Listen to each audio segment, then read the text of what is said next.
Com o objetivo de fomentar a educação pública brasileira de qualidade, articulando instituições parceiras para oferecer cursos às comunidades locais e contribuindo assim para o efetivo cumprimento das políticas públicas educacionais por intermédio do planejamento, governança e controle.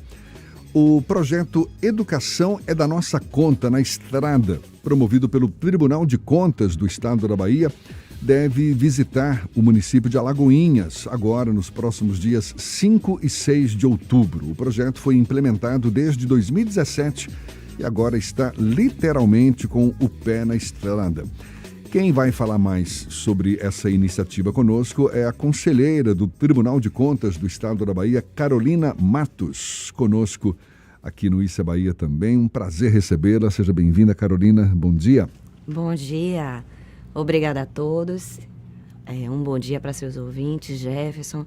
É um prazer muito grande e, além de um prazer, também uma honra estar aqui na Rádio A Tarde FM. Muito obrigada por nos receber, em especial por nos dar essa oportunidade de falar um pouco mais e divulgar para todos os ouvintes de vocês, essa qualificada audiência, um projeto de iniciativa do Tribunal de Contas do Estado e também do Tribunal de Contas dos Municípios do Estado da Bahia, que é voltado justamente para poder dar mais atenção e atrair mais também, né? Manter no debate público a importância no entorno da política pública educacional. A gente fala em Tribunal de Contas do Estado, num primeiro momento se pergunta o que isso tem a ver com educação. E eu quero te perguntar, como é que se encaixa na missão do Tribunal de Contas do Estado esse projeto? Educação é da Nossa Conta na Estrada, que é um projeto exatamente para promover educação pública de qualidade, né? Bom, o Tribunal de Contas, enquanto um órgão independente do Estado, ele também tem parcela de responsabilidade sobre a realização dos direitos fundamentais. E nesse caso nós estamos falando do direito fundamental à educação, que é o principal deles. É por meio do direito à educação que se realizam outros direitos, né, que se permite a realização dos outros direitos. Então, o Tribunal de Contas, enquanto fiscalizador da política pública educacional, ele é um importante ator dessa política. E por isso, justamente por isso, enquanto papel de fiscalizador da política pública, ele também tem parcela de responsabilidade sobre o sucesso ou o insucesso dessa política pública. Como é que vocês esperam, digamos, medir o impacto e o sucesso, o próprio sucesso desse projeto em relação ao cumprimento de políticas públicas educacionais? Em relação ao sucesso, eu já vou começar pela parte boa. Em relação ao sucesso, a iniciativa em si já é um sucesso, porque de maneira pioneira foram reunidas as principais instituições públicas que têm grande representatividade no cenário estadual, indo para as comunidades locais. Essa iniciativa do dia 5 e do dia 6 de outubro é apenas a primeira de uma série de visitas nas localidades, nas cidades do interior. Então, é uma oportunidade em que essas instituições se reúnem para irem até os municípios e informar para aquela sociedade já quais são os trabalhos que elas fazem, quais são as atuações que elas têm no sentido da política pública educacional. Então, nós temos aí, unindo forças no entorno da política pública, da educação pública de qualidade, e também voltada para a melhoria do acesso da educação pública, entidades como o Tribunal de Justiça do Estado da Bahia, que estará presente, o Ministério Público do Estado também, a Defensoria Pública, a Secretaria da Educação e ainda o Tribunal de Contas do Estado e o Tribunal de Contas dos Municípios. Então, é um movimento pioneiro e de muita força para justamente demarcar o espaço dessas instituições no campo da responsabilidade no que diz respeito ao ensino público. Para a gente pegar um exemplo bem prático, conselheira, e considerando exatamente a participação articulada, né, de todas essas instituições públicas, Porque, pelo que entendi do projeto, o propósito é informar a comunidade sobre de que maneira ela pode acionar tribunais de contas, Ministério Público, etc., quando alguma coisa estiver errada. Por exemplo, alimentação escolar, que a gente sabe que é sempre dor de cabeça, inclusive nas auditorias do próprio Tribunal de Contas dos municípios. A alimentação escolar, transporte também, porque são duas ações que têm financiamento, inclusive, do fundo, né? São transferências de fundo a fundo e que o município tem a responsabilidade de... Se a comunidade identifica que uma determinada escola da zona rural, as aulas são prejudicadas porque a prefeitura não está viabilizando o transporte, ou se uma parte da rede, ou uma unidade, ou a rede de uma forma geral, a gente viu isso, volta e meia aparece aqui na pauta da gente, baixa qualidade na alimentação escolar.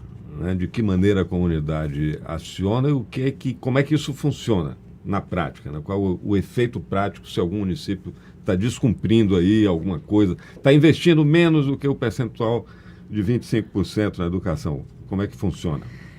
Ernesto, primeiro, muito obrigada pela pergunta. Um conjunto contextual que está no entorno da educação e que possibilita justamente alcançar o fim, que é o ensino.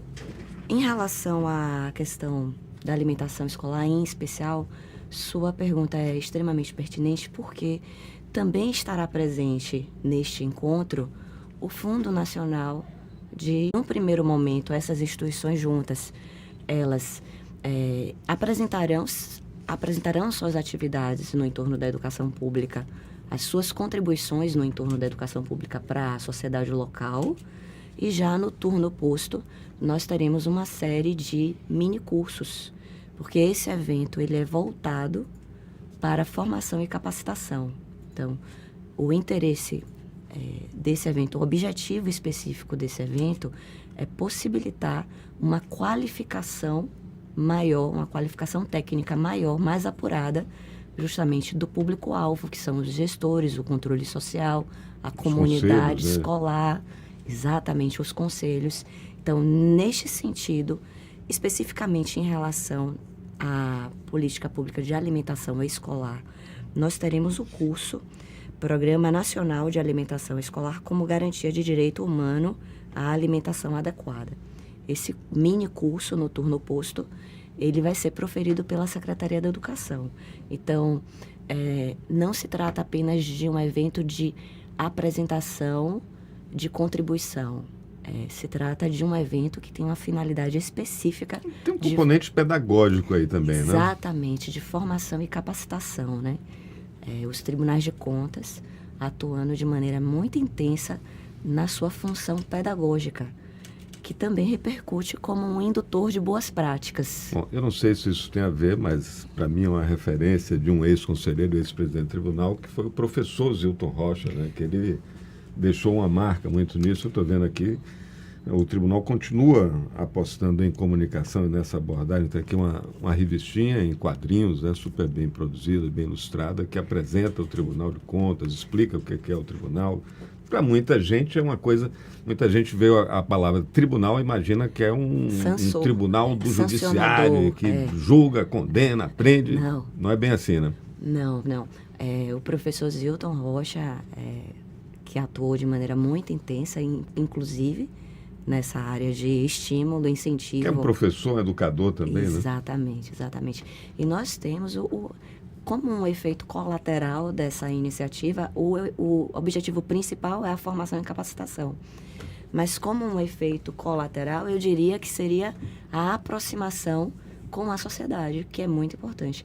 Ao lado dessa iniciativa que você citou, da revista em quadrinho, nós temos muitas outras publicações, nós temos muitas outras iniciativas que tratam justamente dessa maneira, dessa forma de se enxergar um tribunal muito mais como um parceiro do que como um órgão apenas sancionador. Então, o Tribunal de Contas do Estado tem muitas iniciativas voltadas para a sociedade. Nós temos, inclusive, um sistema chamado Mirante Social, que é um sistema de acesso à informação, de transparência, mas construído de uma forma mais acessível. E ele também está à disposição das pessoas e elas podem acessar temos mini cursos voltados para ensinar a utilizar os sistemas. Nós temos outros projetos, como o Tribunal Vai à Escola, que é a ouvidoria do tribunal. Nós temos também as escolas e as universidades visitando o tribunal para entender o seu funcionamento e também nos ajudar. Nós precisamos da colaboração da sociedade, porque não tem como um tribunal de fiscalização dar cobertura a absolutamente tudo o que acontece no que diz respeito à gestão pública, ao orçamento. Então, nós precisamos também da parceria da sociedade, da contribuição da sociedade para a gente poder desenvolvermos melhor o nosso trabalho. Quais são os canais de comunicação, de acesso que o público tem para, por exemplo, tirar proveito de um programa como esse, Educação é da Nossa Conta, na Estrada? E como é que as pessoas podem acompanhar o progresso de um projeto como esse? No próprio site do tribunal, nós temos uma aba específica que é do projeto Educação é da Nossa Conta. O Educação é da Nossa Conta na Estrada, ele é uma iniciativa de um projeto maior que teve início no ano de 2017, quando o Tribunal de Contas do Estado, em parceria com o Tribunal de Contas dos municípios, enxerga a necessidade de mudar o curso da sua fiscalização. Então, a fiscalização ela deixa de ser pontual sobre licitação, sobre diárias, sobre questões mais formalistas e legalistas, e ela passa a ter uma abrangência maior para o resultado da política pública. Então, além das questões formais, nós também mudamos o nosso curso para apurar o benefício que essa política pública entrega para a sociedade. Então, nós temos uma aba específica do projeto Educação da Nossa Conta e também temos dentro dessa aba as informações necessárias para a participação nos minicursos, para a presença nos minicursos dessa iniciativa do dia 5 e 6. Lembrando que ela vai acontecer na cidade de Alagoinhas inicialmente e que vai... 300 pessoas, a expectativa, exatamente, né? Abrangendo outros municípios do entorno, né, daquela micro-região. E em seguida nós teremos outras edições em outros municípios. Cidades e territórios, né? Bom, a senhora sabe que está numa empresa, num grupo à tarde que é historicamente comprometido com a educação, desde o próprio fundador, que foi também ministro da Educação. Aqui a gente tem a Tarde Educação, que é um projeto vitorioso da Tarde, que se vincula a essa causa. Então, contem sempre também com o nosso apoio para a divulgação dessa iniciativa e de todas as outras, né, que forem nesse sentido de fortalecer a educação pública. Eu agradeço muito, Ernesto, e gostaria também de convidar a todos que participem. Nós temos no projeto Educação na Nossa Conta, uma dimensão do projeto é justamente as parcerias. E nós temos importantes parcerias com as universidades públicas, nós temos parcerias com a União dos Municípios, a UNCM, com a Undime, União dos Dirigentes Municipais de Educação. Temos parceria com a Defensoria Pública, entre tantas outras instituições. Então, estamos absolutamente abertos para quem quiser contribuir. Por favor, sinta-se à vontade, será... Estamos juntos. Exatamente. Muito obrigada. Legal, Carolina. Olha, parabéns pela iniciativa e muito obrigado pela sua disponibilidade, pela atenção dada aos nossos ouvintes. Carolina Matos, que é conselheira do Tribunal de Contas do Estado da Bahia. Muito obrigado, bom dia e até uma próxima, então. Nós que agradecemos. Obrigada. E deixa eu falar, agora que são 8h48, a gente vai iniciar amanhã uma série de entrevistas sobre o impacto do uso das telas na infância. Olha que legal, tema super interessante, polêmico. Na quarta-feira, a nossa entrevistada vai ser a psicopedagoga e fonoaudióloga Dagmar Soares. Na quinta-feira, a gente vai falar com uma neurologista, a Clarice Tardio.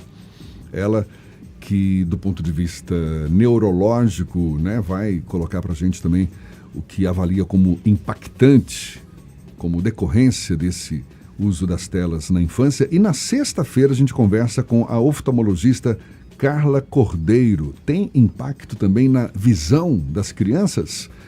A partir de amanhã, uma série de entrevistas aqui no Issa Bahia sobre o impacto do uso das telas na infância. E claro, você nos acompanha, vai ser um grande prazer contar com você. Agora, 8h49 na Tarde FM.